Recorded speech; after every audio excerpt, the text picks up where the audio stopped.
Hi, my name is Felix Müsgens, and I'm going to present this paper on equilibrium prices and investment in electricity systems with CO2 emission trading and high shares of renewable energies.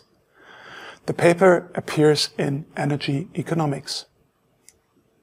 We have two research questions. The first, how much more efficient would a system be which accomplishes climate protection based on emission trading alone?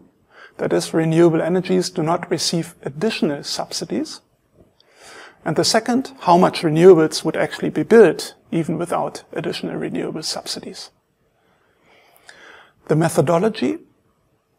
We compute market equilibria on the electricity market applying partial equilibrium models. Our approach couples a European power market investment and dispatch model with a European renewable energy market model. We analyzed two scenarios. One scenario, scenario integration, assumes that climate protection in the European Union emission trading scheme is the single source to drive the change in the energy system.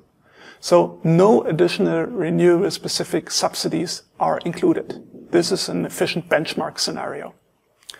A second scenario, scenario business as usual, assumes renewables receive additional subsidies. In effect, renewable production is assumed to be exogenously given.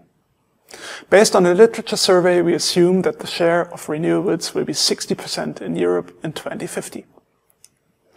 On the results, on this slide you see key results for both the integration and the business as usual scenario. You see the electricity generation in Europe.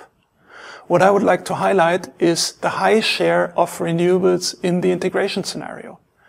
Renewables increase in generation until they reach roughly 50% in 2050, even without additional subsidies, and assuming CCS is a valid technological option, as you can see in the black and brown bars, which refer to coal generation. So there still is some coal generation in the system. On the right, you see business as usual minus integration, and you see the differences between the two scenarios.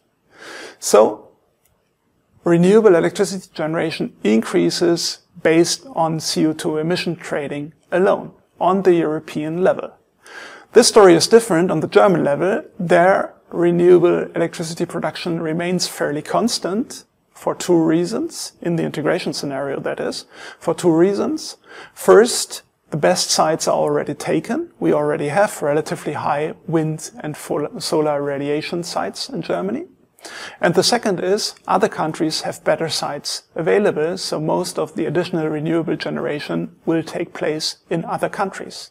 So here we see a significant volume difference between integration and business as usual. Last but not least, we quantified the efficiency, and here you see the cost differences between the two scenarios, and you see in the red line that the efficiency scenario, so the integration scenario, is significantly cheaper.